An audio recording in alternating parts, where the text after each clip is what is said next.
बिहार विधानसभा ने राज्य में 65% आरक्षण का प्रस्ताव पारित कर दिया है। यह सुप्रीम कोर्ट की तरफ से आरक्षण के लिए तय 50% की सीमा को तोड़ता है। ऐसे में इसे कानूनी चुनौती दी जा सकती है। इस पर चर्चा करने से पहले आरक्षण को लेकर मौजूदा व्यवस्था को समझ लेते हैं। देश की आजादी के बाद संविधान निर्माताओं ने समाज के कमजोर तबके के लिए विशेष व्यवस्था को जरूरी माना। इसलिए संविधान के अनुच्छेद 15(4) और 16(4) में लिखा गया कि सरकार सामाजिक और शैक्षणिक रूप से पिछड़े नागरिकों के विकास के लिए विशेष व्यवस्था कर सकती है। यही आरक्षण का आधार बना।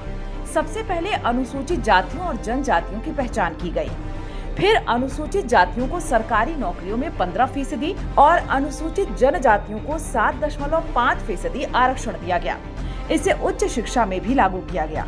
इस आरक्षण की न्यायिक समीक्षा करते समय कोर्ट इस बात को देखेगा कि क्या बिहार में ऐसी कोई असामान्य स्थिति थी जिसका समाधान आरक्षण सीमा से परे जाए बिना नहीं हो सकता था। कोर्ट ने आरक्षण से जुड़े तमाम मामलों में आरक्षण देने से पहले क्वांटिफाइएबल डेटा यानी प्रामाणिक आंकड़े जुटाने पर जोर दिया है। ऐसे में बिहार सरकार अपनी गणना के आंकड़ों को क्वांटिफाइएबल डेटा बता सकती है।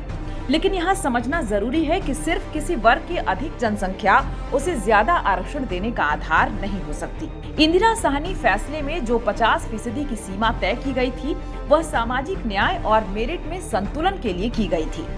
इस तरह मेरिट यानी क्षमता को पूरी तरह दरकिनार कर सिर्फ संख्या के आधार पर आरक्षण देने को अदालत ने सही नहीं माना था।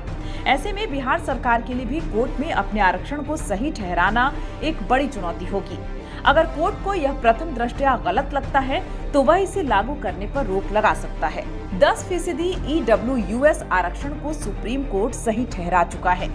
पिछले साल दिए फैसले में सुप्रीम कोर्ट ने कहा था कि 50% आरक्षण की सीमा पहले से आरक्षण पा रहे SC, ST, OBC के लिए तय की थी। नया 10% आरक्षण सामान्य वर्ग को दिया गया है।